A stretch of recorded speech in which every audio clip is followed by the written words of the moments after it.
Les invito a que abran sus copias de la palabra del Señor en Lucas, el Evangelio de Lucas, capítulo 22.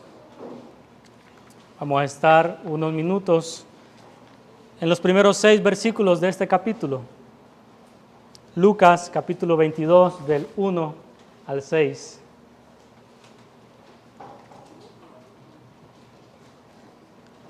Lucas, capítulo 22, dice así: Se acercaba la fiesta de los panes sin levadura, llamada la Pascua, y los principales sacerdotes y los escribas buscaban cómo dar muerte a Jesús, pues temían al pueblo. Entonces Satanás entró en Judas, llamado Iscariote, que pertenecía al número de los 12, y él fue y discutió con los principales sacerdotes y con los oficiales sobre cómo se lo entregaría.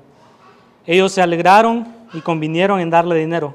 Él aceptó y buscaba una oportunidad para entregarle, sin hacer un escándalo. Les invito a que oremos. Padre Celestial, estamos en este momento bajo tu palabra. Que tu Santo Espíritu nos dé ojos para ver, oídos para escuchar, corazones dispuestos a obedecer, Señor. Reconocemos que sin la ayuda tuya podemos venir a tu palabra y que tu palabra sea infructífera en nuestras vidas. Te pedimos que seas tú guiándonos a toda verdad, a los que escuchamos y a los que hablamos. En el nombre de Cristo Jesús. Amén. Estamos en el estudio de Lucas, como todos sabemos. La semana pasada, hoy en la mañana estuvimos en Lucas 21, terminando en el versículo 38 y comenzamos este capítulo 22. Este capítulo es el segundo más largo de Lucas. El primero tiene 80 versículos, este tiene 71. Y en este capítulo comienza a padecer Cristo, o mejor dicho, vamos a comenzar a ver todos los sucesos que llevan a Cristo a la cruz. Es un capítulo que viene después de una jornada que comenzó en el capítulo 9 de Lucas, si ustedes recuerdan. Capítulo 9, versículo 51, donde dice que Jesús afirmó su rostro para ir a Jerusalén, sabiendo que allá iba a la cruz.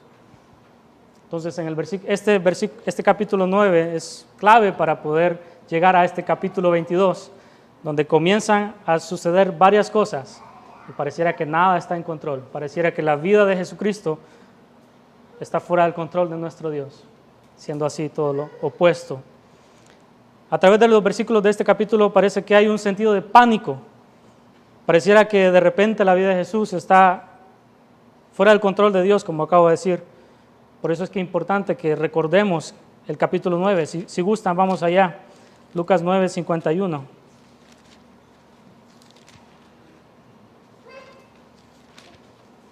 Lucas capítulo 9, 51, para recordar. Recuerdo que Rudy predicó este pasaje.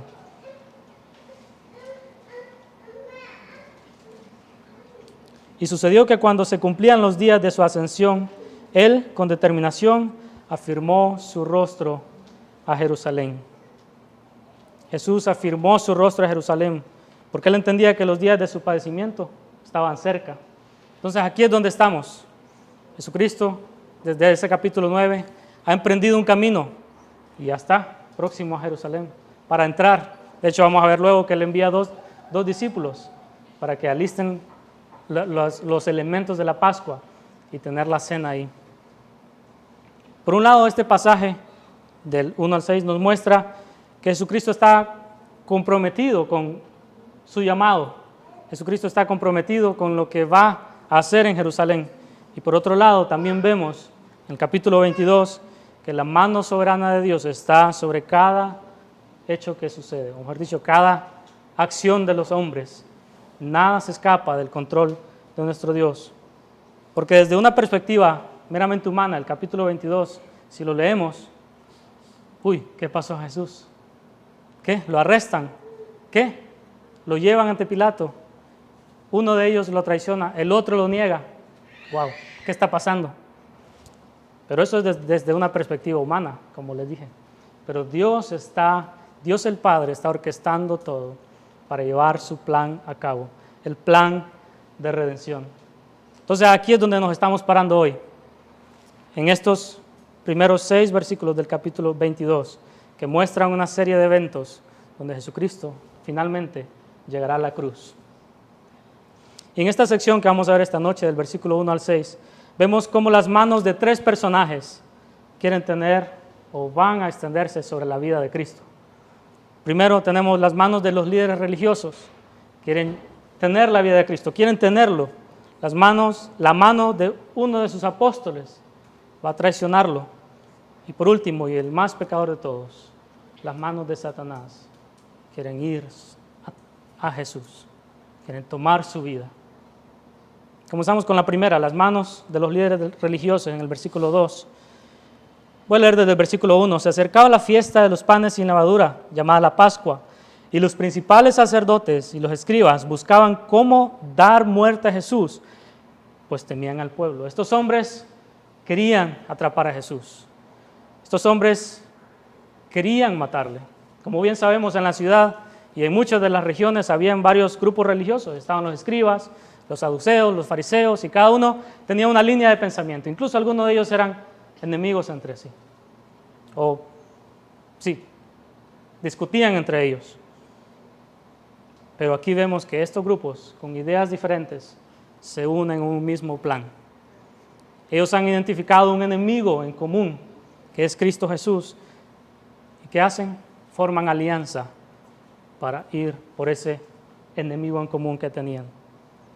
Este fenómeno lo vemos en la vida cotidiana, ¿cierto? Lo vimos hace algunos años, como partidos políticos se juntaron y dijeron, vamos a derrocar a esta persona. Y eso lo vemos a diario. Pues eso está pasando acá. Estos hombres, estos líderes religiosos de cada uno de estos grupos se juntaron, incluso con los oficiales, para planear, para ver de qué manera apresaban a Jesús. Pero ellos tenían miedo de la gente, entonces querían hacerlo donde no había mucha gente, donde no había muchas personas. Estos líderes religiosos han estado esperando una oportunidad. Desde que Jesús empezó su ministerio en las regiones donde él empezó, por el Jordán, después de su bautismo, las personas, estos mismos grupos, no querían a Jesús. Y ahora, de manera más nacional, donde se reunían y venían muchas personas de la nación para la fiesta de la Pascua, están planeando cómo apresar a Cristo. Es interesante que son líderes de las iglesias quienes están atacando a la cabeza de la iglesia. Es interesante que son líderes de las sinagogas que están planeando capturar al Mesías. ¿Qué pasaba con estos hombres? ¿Qué había en su mente? Mejor dicho, ¿qué había en su corazón? Estos hombres miraban la Escritura como una serie de reglas con las cuales ellos podían justificarse y también podrían mantener su liderazgo. Pero Jesucristo usa la palabra con un propósito totalmente distinto del cual nosotros somos fruto: salvar a pecadores. Estos hombres ponían reglas y ponían rituales que no encontramos en la palabra. Pero Jesucristo usaba la palabra para dar salvación, dar esperanza a los pecadores. Entonces podemos decir que ser un líder religioso no es un lugar seguro de mi pecado. Conocer de la palabra no es un lugar seguro de mi pecado. Por supuesto, no me escuchen decir que no estudiemos la palabra. Pero estos hombres eran teólogos del momento. Conocían, se la memorizaban desde niños, comenzaban a aprendérsela. Nosotros estamos estudiando disciplinas espirituales, ¿va? Y nos estamos animando unos a otros a memorizar porque nos falta en eso. Pero estos hombres la sabían de memoria. Entonces vemos que solo saber no es lo más importante. Solo conocer no es lo más importante. Padres de familia, esposos, ¿cómo estamos usando la palabra de Dios para nuestra vida y la vida de nuestras esposas e hijos? ¿Cómo la estamos administrando? ¿La estamos usando como estos fariseos que ponen reglas, pero no muestran a Cristo? ¿No hacen ver la necesidad de Cristo? ¿O estamos poniendo reglas tal vez no para nuestras esposas o amigos, sino compañeros de trabajo, donde sea que nos movamos? Lo mismo estaban haciendo estos fariseos, buscando maneras de cómo decirle a la gente cómo vivir, sin mostrarle la verdadera realidad, que Cristo salva. Y es únicamente a través de Él que podemos entender esta palabra preciosa, como cantábamos hace un momento, es nuestro firme cimiento.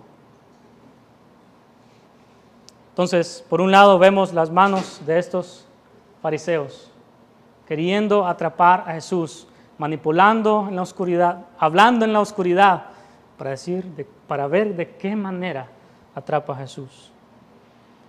Pero estos hombres no solo estaban queriendo atraparlo, con sus acciones estamos viendo que lo estaban rechazando y por consecuente querían matarlo, eliminarlo de esta tierra, porque no atendía a sus intereses.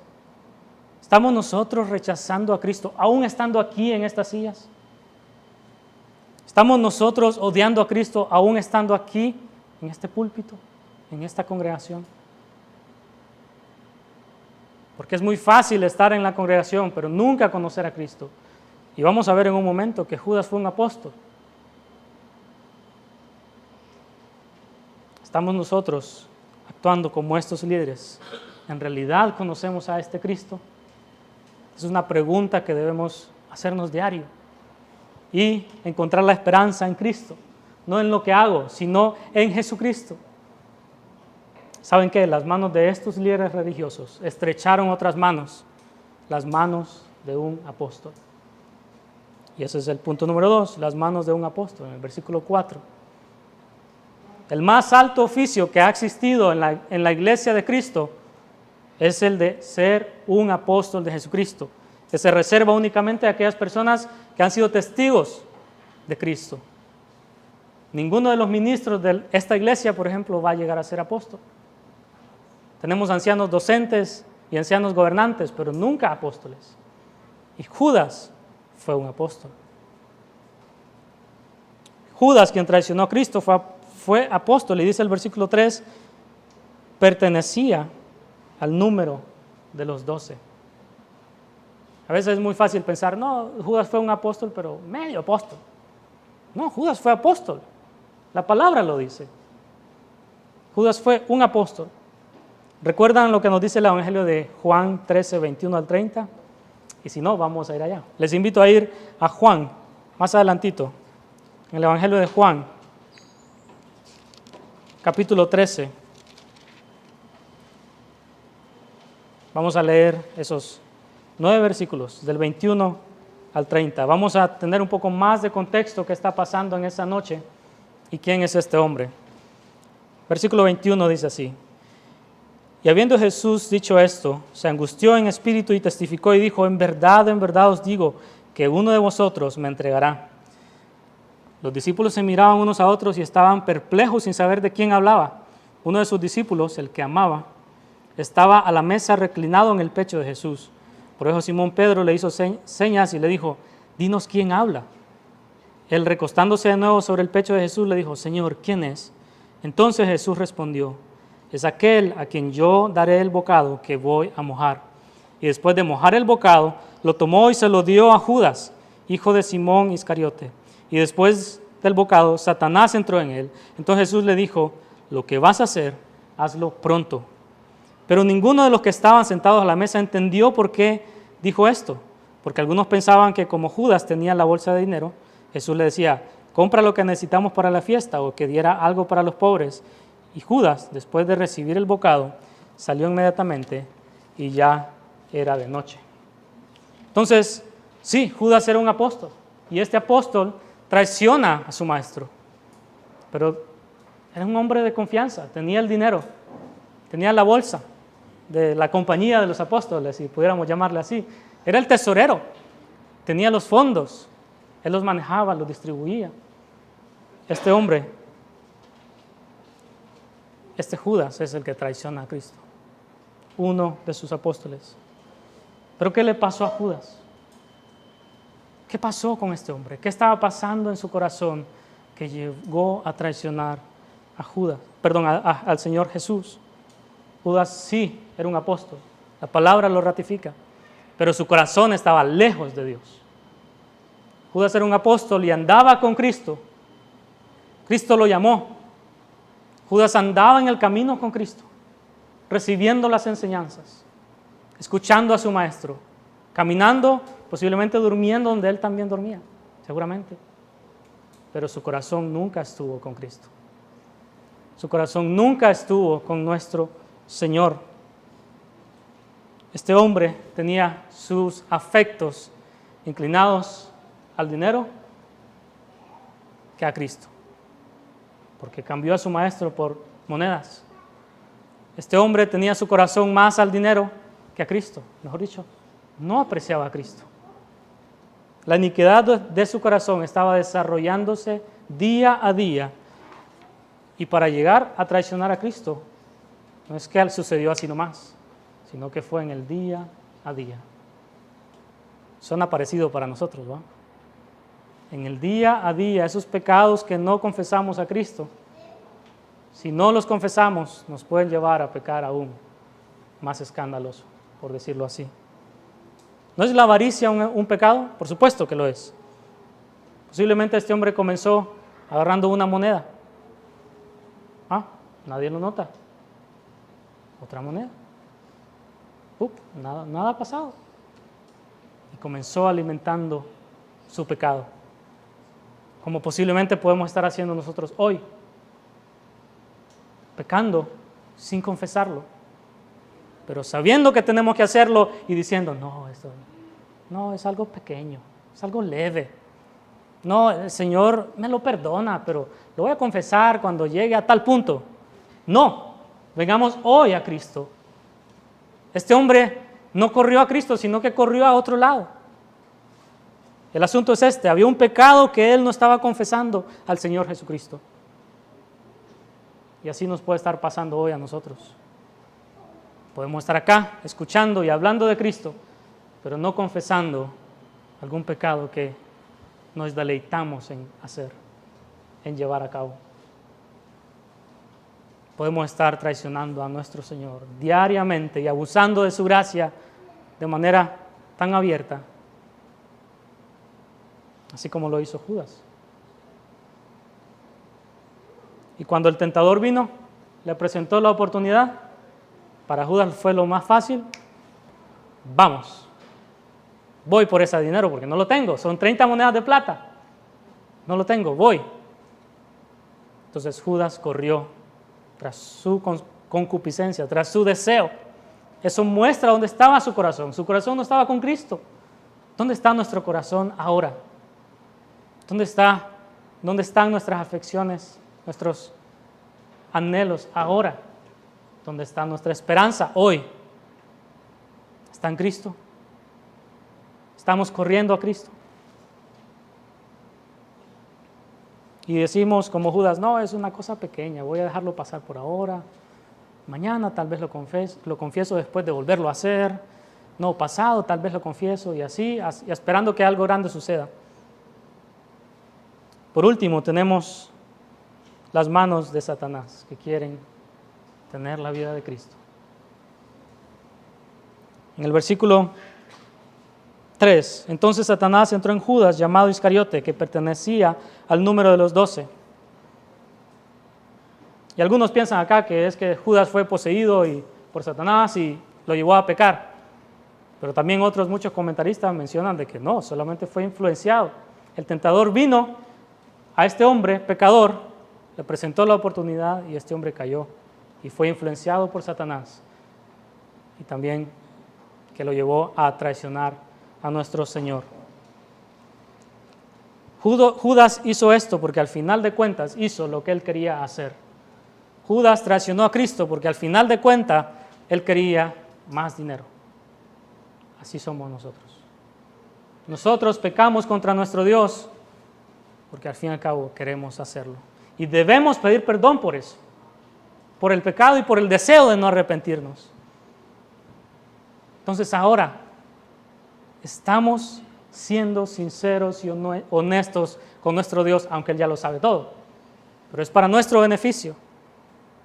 ¿Estamos yendo a Cristo, confesando realmente nuestras intenciones, reconociendo de que somos pecadores y que necesitamos de su gracia salvadora? Vengamos a Él hoy si eso no está pasando.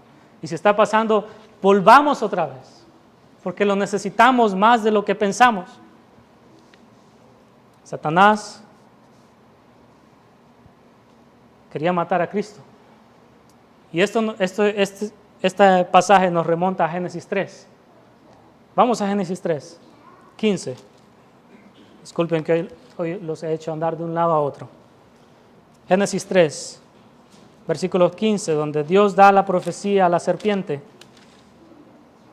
Y es en estos versículos donde comenzamos a ver cómo corta la herida de Satanás, pero en el calcañar. En estos versículos de Lucas vemos cómo Satanás comienza a cortar, cómo comienza a hacer esa herida en Cristo. Versículo 15 dice, Génesis 3, y pondré enemistad entre tú y entre tú y la mujer, y entre tu simiente y su simiente. Él te herirá en la cabeza y tú lo herirás en el calcañar. Cuando Satanás estaba influenciando a Judas, que Judas próximamente llevó a la traición de Cristo, Satanás estaba comenzando a herir en el calcañar. Así que desde este pasaje hasta Génesis 3, vemos el desarrollo de la profecía en Génesis 3, porque nos lleva a este clímax, nos lleva hasta donde Cristo comienza a padecer. Desde este momento en adelante, vemos cómo toda la narrativa en Lucas comienza a hablar del padecimiento de Cristo hasta su muerte y después su ascensión. Entonces, lo que Dios habló a la simiente en Génesis 3, lo comenzamos a ver acá, con la traición de Judas. La herida que Satanás iba a hacer a Jesucristo, el simiente de la mujer, comienza a estar acá. Pero hay esperanza. Porque ¿qué dice el versículo? Es una herida en el calcañar, y él lo herirá en la cabeza, aplastará su cabeza. Entonces, los líderes religiosos querían matar a Cristo. Judas intercambió a su maestro por dinero. Y Satanás, por supuesto, quería matar a Jesús, porque Él da vida eterna. Él salva pecadores como nosotros. Pero la historia no acaba ahí, lo vamos a ver en las próximas predicaciones. Hay esperanza en Cristo. Esa profecía se cumplió. Jesucristo aplastó la cabeza de la serpiente. Cuando Judas cayó en razón, en lugar de correr a Cristo, ¿hacia dónde corrió? En lugar de correr al madero donde estaba su maestro colgado, corrió a otro madero, a colgarse él mismo. Su pecado lo llevó a la muerte, y esa es la realidad. Nuestro pecado nos lleva a la muerte. ¿Dónde estamos corriendo? ¿Hacia dónde estamos corriendo? ¿A quién estamos corriendo cuando pecamos día a día? ¿O solamente lo estamos diciendo? No, es leve. No, es un pecadillo. El Señor me lo va a perdonar. Lo tengo como en el banco, pero de momento no lo confieso. No, vengamos ahora. Vengamos a este Cristo que está dispuesto a perdonarnos. Pedro, después de que lo negó, hizo lo opuesto a Judas. Corrió a este Cristo y lloró amargamente a pedir perdón por lo que había hecho. Tengamos esa actitud, vengamos a Cristo hoy. Si hoy estamos diciendo, no, es un pecado, yo sé que es pecado, pero no, vamos a Cristo. Niños, esa desobediencia que están ocultando de sus padres no se oculta de Dios. Y ese pecado nos lleva a la muerte. Jóvenes, si estamos mintiéndoles a nuestros padres, eso no se oculta de nuestro Dios. Y el pecado no solamente es contra ellos, es contra Dios mismo. Necesitamos confesarlo. Vengamos a Cristo hoy. Sí, Judas traicionó a Cristo y se fue en pos de su pecado. Pero la nueva hoy es que Cristo dice, venga a mí. Venga a mí. Vengamos a Cristo hoy. Él puede ser hallado hoy. Hay esperanza en Él. ¿Cómo estamos? Pensemos en nuestra vida con Cristo. Creyente, hay esperanza en nuestro Salvador. No la hubo para Judas. la puede haber para nosotros hoy. Confiese su pecado. Arrepintámonos de nuestro pecado, porque es contra un Dios santo y eterno. Un Dios santo que dio su Hijo en la cruz del Calvario. No creyente, si me escucha, venga a este Cristo hoy. Este Cristo fue a la cruz para pagar su deuda y la mía. Su sacrificio es suficiente. Venga a Cristo hoy. Sus brazos están abiertos para recibir al más vil pecador, a todos nosotros. Venga a Cristo. Oremos. Padre nuestro, gracias por Jesucristo, que fue dado en la cruz por nuestros pecados. Gracias porque Él es el sustituto perfecto para nuestra maldad. Gracias porque en Él encontramos perdón y liberación del yugo del pecado. Padre Celestial, conceda perdón. Padre Celestial, perdónenos porque día a día ofendemos tu santidad. Día a día pensamos que nuestros pecados no son tan profundos y pensamos que podemos sobrellevarlos y no confesarlos. Señor, perdónenos. Confesamos de que hemos pecado contra un Dios santo, merecemos la ira de este Dios santo, pero tenemos a Jesucristo que es suficiente. Gracias por Cristo Jesús. Oramos en el nombre de Él. Amén.